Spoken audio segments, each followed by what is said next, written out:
رات دیر تک کی شادیاں انسان کو تھکا کے رکھ دیتی ہیں، اس پر اگر شادی حال شہر سے دور ہو تو تھکا دینے والا سفر انسان کو کوفت میں مبتلا کر دیتا ہے۔ ہم میاں بیوی بچے بھی شادی کی تقریب سے واپس لوٹ رہے تھے۔ انور بہت سپیڈ سے گاڑی چلا رہے تھے لیکن گاڑی ٹھیک سے چل نہیں پا رہی تھی۔ انور کو لگا جیسے ٹائر کی ہوا کم ہو گئی ہے۔ گاڑی تیز سپیڈ سے جا رہی تھی کہ اچانک سے سامنے سے ایک فقیر گاڑی کے سامنے آ گیا۔ انور نے بریک پر پاؤں پوری قوت سے دبایا تھا۔ گاڑی کے ٹائر چڑچڑاہٹ کی آواز سے رکے تھے۔ بچے پچھلی نشست پر سو چکے تھے۔ میں انور کے ساتھ فرنٹ سیٹ پر بیٹھی تھی۔ اچانک سے گاڑی کے رک جانے پر میرا سر گاڑی کی ڈیش بورڈ سے ٹکراتے ہوئے بچا تھا۔ وہ فقیر اب بھی گاڑی کے سامنے ہی کھڑا تھا۔ میرا جی چاہا اس فقیر کو کھری کھری سنا دوں۔ اگر بریک لگانے میں دیر ہو جاتی تو وہ گاڑی سے بری طرح سے ٹکرا جاتا۔ کالے رنگ کا جولا پہنے، ہاتھ میں کشکول لیے وہ میری کھڑکی کی جانب ہی آیا تھا۔ اس نے اس اندھیری رات میں میری گاڑی کی کھڑکی بچائی۔ اتنی دیر میں انور گاڑی سے نیچے اتر کر اس فقیر کے پاس چلے گئے۔ غصہ تو مجھے بھی اس پر بہت تھا۔ میں نے گاڑی کا دروازہ کھول دیا اور باہر نکل گئی۔ وہ اپنا کشکول لیے انور سے پیسے مانگ رہا تھا۔ صاحب جی، غریب کی حالی کشکول میں کوئی صدقہ خیرات ڈال دو، میں بہت مجبور ہوں۔ اس کے اجڑے حلیے کو دیکھ کر میں نے اس کو ڈانٹنے کا ارادہ ملتوی کیا۔ اپنی پرس میں سے 500 کا نوٹ نکال کر اس فقیر کے خالی کشکول میں رکھ دیا۔ اس نے پلٹ کر مجھے دیکھا تو کچھ پل کے لیے دیکھتا ہی رہا، پھر کہنے لگا، تم وہی ہو نا؟ یہ کہنے کے بعد وہ میرا 500 کا نوٹ مجھے واپس دینے لگا۔ کہنے لگا، اسے اپنے پرس میں رکھ لو، بس مجھے تھپڑ مارو، مجھے پیٹو۔ یہ کہہ کر وہ اپنے بال نوچنے لگا، اپنے منہ پر تھپڑ مارنے لگا۔ اس کا یہ دیوانہ پن دیکھ کر میں ڈر کر انور کے پاس چلی گئی۔ میں نے کہا، انور آپ یہاں سے واپس چلیں، نہ جانے یہ کون ہے، اس سناٹے میں یہاں رہنا ٹھیک نہیں۔ انور بھی میری بات سمجھ کر گاڑی میں بیٹھ کے میں بھی گاڑی میں بیٹھ گئی۔ وہ فقیر ابھی بھی خود کو مارے جا رہا تھا۔ انور نے گاڑی سٹارٹ کی اور آگے بڑھا لی۔ نہ جانے وہ فقیر کون تھا، وہ پاگل تھا جو ایسی حرکتیں کر رہا تھا۔ اگلے روز میری ملازمہ نے مجھ سے کہا کہ باہر آپ سے کوئی ملنے آیا ہے۔ میں جب باہر گئی تو وہی فقیر گیٹ کے باہر کھڑا تھا۔ اسے دیکھ کر تو میں ڈر سی گئی تھی۔ اسے کیسے میرے گھر کا علم ہوا تھا، میں بہت خوفزدہ سی ہو گئی تھی۔ وہ مجھے ہی بڑے غور سے دیکھ رہا تھا۔ میں نے خوف کے مارے گیٹ بند کرنا چاہا تو اس فقیر نے آگے ہاتھ کر کے دروازہ بند کرنے سے روکا۔ اس کے ہاتھ پر وہ چیز دیکھ کر تو میری روح ہی کانپ اٹھی تھی۔ میں بہت سیدھی سادی عام سی لڑکی تھی۔ مجھے اچھے برے کی کوئی پہچان نہیں تھی۔ دنیا میں کیا ہو رہا تھا مجھے کوئی دلچسپی نہیں تھی۔ اپنی موج میں رہتی، کالج سے سیدھا گھر آتی اور گھر سے سیدھی کالج۔ گھر آ کر کھانا کھا کے سو جاتی تو رات کے کھانے کے وقت اٹھ کر امی کا ہاتھ بٹا دیتی۔ ہم 2 ہی بہنیں تھیں، میں چھوٹی تھی۔ بڑی بہن کی منگنی ہو چکی تھی، 1-2 سال میں شادی ہونی تھی۔ میں اتنی اچھی اسٹوڈنٹ نہیں تھی مگر امی ابو کو بہت شوق تھا مجھے پڑھانے کا، اس لیے محنت کر کے پاس ہو جایا کرتی تھی۔ اسی طرح میرے دن گزر رہے تھے کہ ایک دن دوستوں کے ساتھ کالج سے واپس آ رہی تھی کہ ایک لڑکا کھڑا مجھے ہی گھور رہا تھا۔ میں نے بھی اسے دیکھا اور نظر انداز کر کے وہاں سے گزر گئی۔ اگلے دن پھر وہی لڑکا راستے میں کھڑا نظر آیا۔ میں نے اسے دیکھا، دیکھنے میں ٹھیک ٹھاک تھا، میری طرف دیکھ کر مسکرایا۔ پھر وہ لڑکا روز وہاں کھڑا نظر آتا۔ مجھے بھی اس کی عادت ہو گئی تھی، کہتا کچھ نہ تھا کیونکہ میری سہیلیاں بھی میرے ساتھ ہوتیں۔ ایک دن میرا ایک پیریڈ رہتا تھا تو جلدی سے نکل آئی۔ مجھے بخار محسوس ہو رہا تھا، گھر زیادہ دور نہیں تھا تو میں پیدل ہی آتی تھی۔ وہ لڑکا کالج سے دور کھڑا مجھے نظر آیا، میں چلتی گئی۔ اس نے مجھے اکیلے آتا دیکھ کر مجھے روکا۔ سنو، اس نے کہا تو میں رک گئی۔ میرا دل دک دک کر رہا تھا۔ میں نے ہمت کر کے کہا، کیا ہے، کون ہو تم اور روز کیوں میرے راستے میں کھڑے ہوتے ہو؟ وہ مسکرا کر بولا، تمہارے لیے۔ میں گھبرا گئی۔ وہ میری آنکھوں میں آنکھیں ڈال کر کہنے لگا، آئی لو یو، میں تم سے بہت محبت کرتا ہوں سائرہ۔ میں حیرت میں پڑ گئی، وہ تو میرا نام بھی جانتا تھا۔ میرے ہاتھ کانپ رہے تھے۔ میں نے پوچھا، تم میرا نام کیسے جانتے ہو؟ اس نے کہا، نام جاننا کون سا مشکل کام ہے، میں تو تمہارے گھر کا پتہ بھی جانتا ہوں۔ یہ سن کر میرے تو ہوش اڑ گئے۔ میں نے ڈرتے ہوئے پوچھا کہ تم کیا چاہتے ہو؟ وہ بولا، صرف تمہیں چاہتا ہوں۔ جب سے تمہیں دیکھا ہے میری نیندیں اڑ گئی ہیں، میرا چین کھو گیا ہے اور میں چاہتا ہوں میری محبت کا جواب تم بھی محبت سے دو۔ یہ سن کر میں رکی نہیں کہ کہیں کوئی دیکھ نہ لے، چلنے لگی۔ وہ پکارتا ہی رہ گیا، رکو تو، لیکن میں بھاگتی ہوئی گھر آ گئی۔ گھر پہنچ کر دوائی لی اور سو گئی۔ رات کو طبیعت کچھ بہتر ہوئی تو میں اسی لڑکے کے بارے میں سوچنے لگی۔ اس نے اپنا نام عامر بتایا تھا۔ اس کو سوچتے ہوئے دل زور زور سے دھڑکنے لگا۔ یہ پہلی بار تھا کہ کوئی لڑکا مجھ میں اتنی دلچسپی لے رہا تھا اور مجھے برا بھی نہیں لگ رہا تھا۔ پھر روز ہی وہ راستے میں ملتا، مسکراتا، اشارے سے سلام کرتا اور میں شرما جاتی۔ کچھ دن بعد وہ مجھے ہاتھ دینے لگا اور میں گھر آ کر اس کے ہاتھ پڑھتی، پھر چھپا کے رکھ دیتی۔ پھر میں بھی اسے ہاتھ کے جواب لکھ کر دینے لگی۔ مجھے وہ اچھا لگنے لگا تھا۔ ہاں، میں اس سے محبت کرنے لگی تھی۔ پہلی محبت کا یہ احساس مجھے پورا دن سرشار کیے رکھتا۔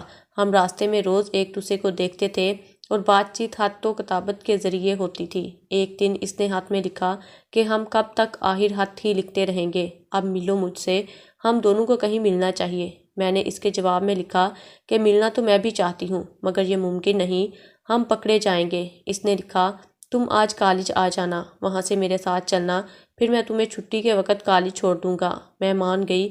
اگلے دن میں کالج کے لیے نکلی تو وہ کالج کے قریب کھڑا اپنی بائک لے کر موجود تھا۔ ادھر ادھر دیکھا اور اس کی بائک پر بیٹھ گئی۔ وہ مجھے ایک پارک میں لے گیا، وہاں مجھے اپنی محبت کا یقین دلاتا رہا۔ کئی وعدے کیے، بہت قسمیں کھائیں اور کہا کہ وہ میرے بغیر نہیں رہ سکتا۔ اس کی شدتوں کو دیکھ کر مجھے خود پر رشک آنے لگا۔ میں نے تو کبھی خواب میں بھی نہیں سوچا تھا کہ کوئی لڑکا میری زندگی میں آئے گا اور بے تحاشا محبت کرے گا۔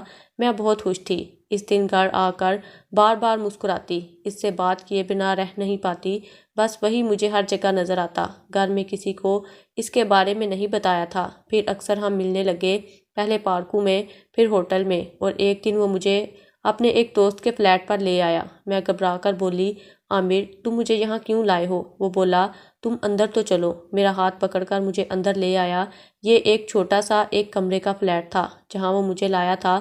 محبت اور لگاوٹ بڑی نظروں سے مجھے دیکھتے ہوئے بولا میں بہت جلد گھر والوں کو تمہارے گھر بھیجوں گا۔ اور پھر میں بھی اس کی باتوں میں آ کر اپنا آپ تک گنوا چکی، کیونکہ میں اس کی محبت میں بہت مجبور ہو گئی تھی۔ اس کی بات ماننے کے علاوہ کوئی چارہ نہیں تھا میرے پاس۔ گھر آ کر میں بہت روئی اور پچھتائی کہ یہ میں نے کیا کر دیا۔ میں کسی کے پیار میں اس حد تک کیسے جا سکتی ہوں؟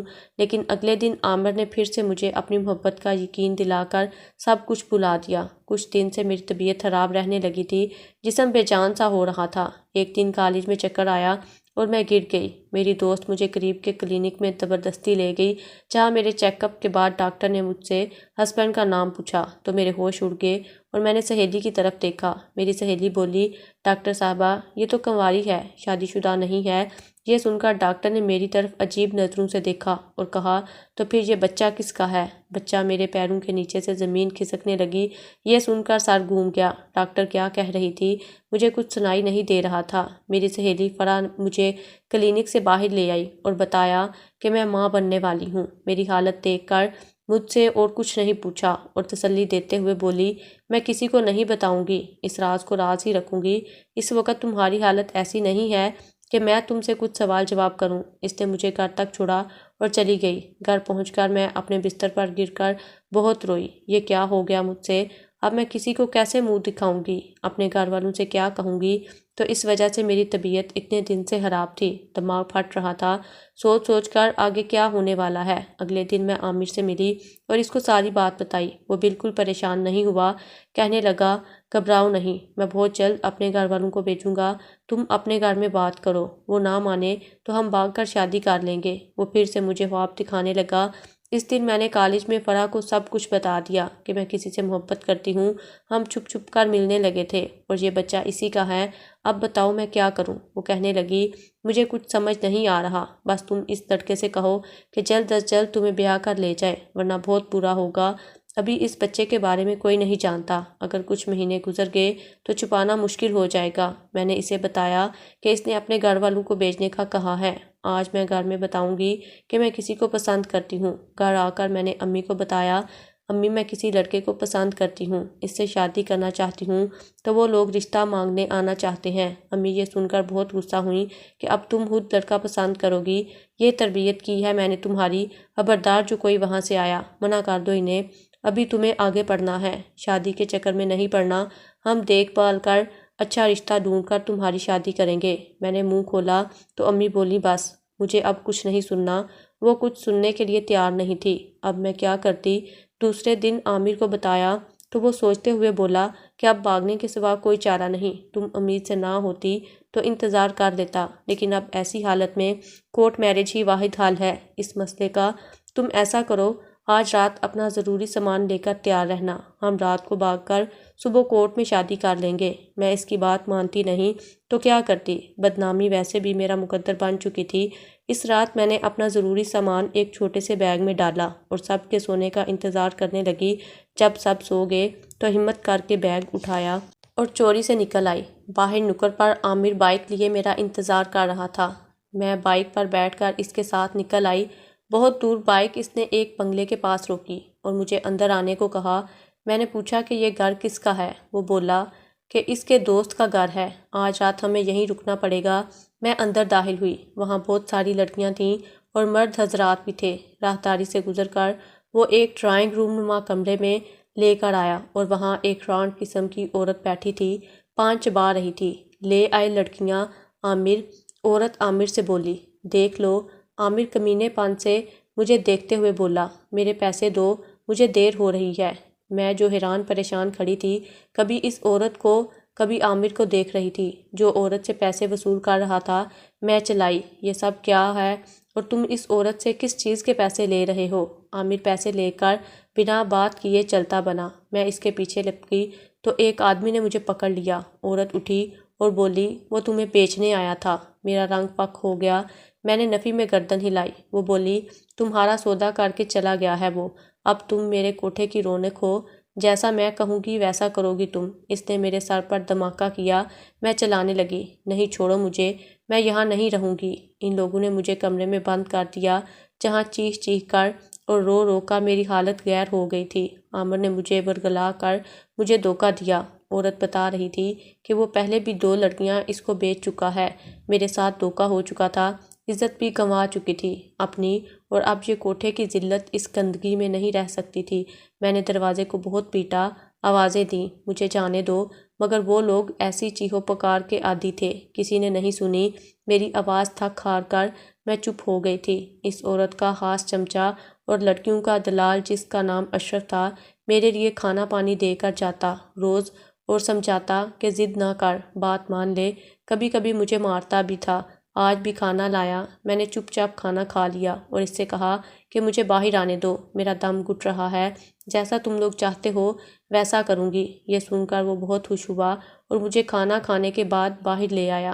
وہ عورت بھی مجھے دیکھ کر بہت خوش ہوئی اور ایک لڑکی جس کا نام زینت تھا، اسے بلا کر کہا کہ سائرہ کو سب کچھ سکھا دے، اس کا حلیہ درست کر، کھانے پینے کا خیال رکھ، یہ امید سے ہے۔ زینت بہت اچھی لڑکی تھی، میرا بہت خیال رکھتی۔ چند دن میں اس سے میری دوستی ہو گئی۔ وہ بہت حالات کا شکار ہو کر یہاں تک پہنچی تھی، میری طرح اس نے اپنا قصہ مجھے سنایا تھا۔ اس نے مجھ سے کہا کہ تم کسی طرح یہاں سے بھاگ جاؤ۔ میں نے اسے کہا کہ کیا یہ ممکن ہے؟ میری آنکھوں میں چمک آ گئی۔ اس نے مجھ سے وعدہ کیا کہ وہ مجھے اپنی طرح اس کوٹھے میں بازاری عورت نہیں بننے دے گی، موقع دیکھ کر مجھے نکال دے گی۔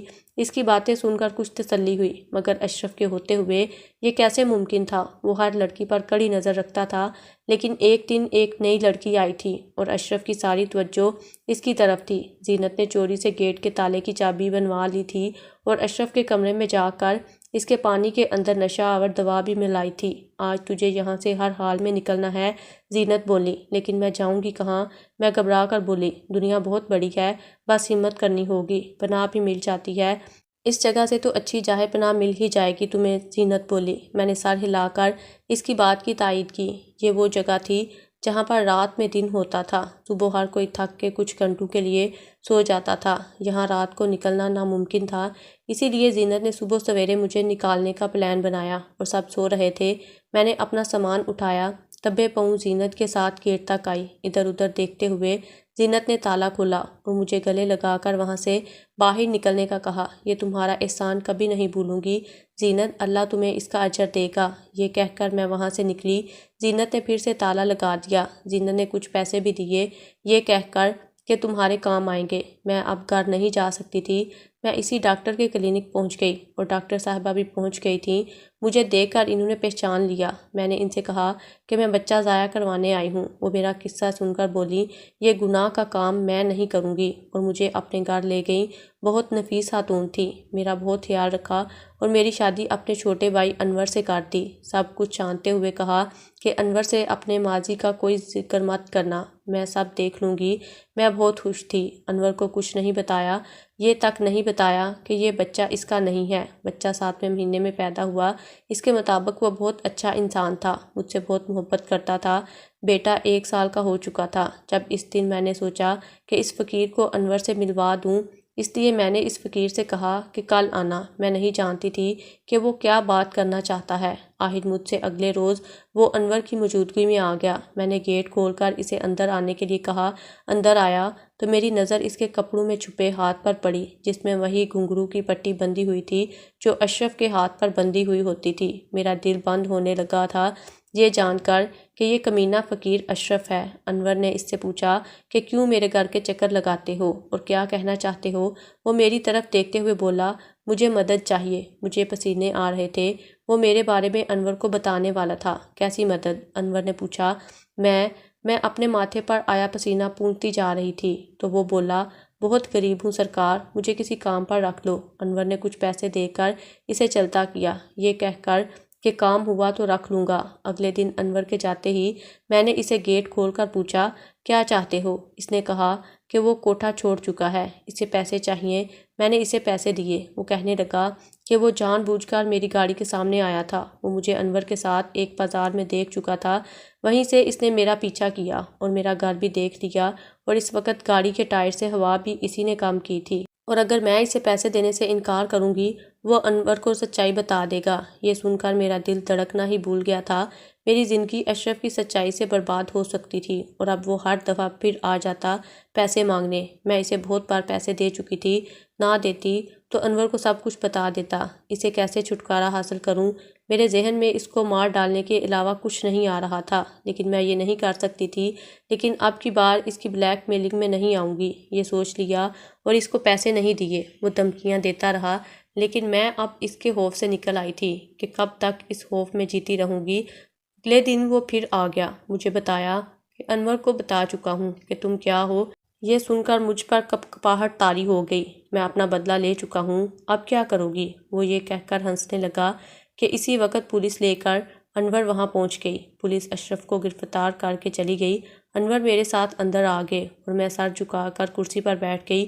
وہ میری طرف دیکھتے رہے، پھر بولے، خدیجہ، میں سب کچھ پہلے دن سے ہی جانتا تھا۔ یہ سن کر میں نے سر اٹھایا تو بولے، ہاں، میری بہن نے مجھے سب کچھ بتا دیا تھا۔ مجھے تم اچھی لگی، تم اچھی لڑکی تھی، تمہارے ساتھ بہت غلط ہوا، لیکن میں تمہیں اس کی سزا کیوں دیتا؟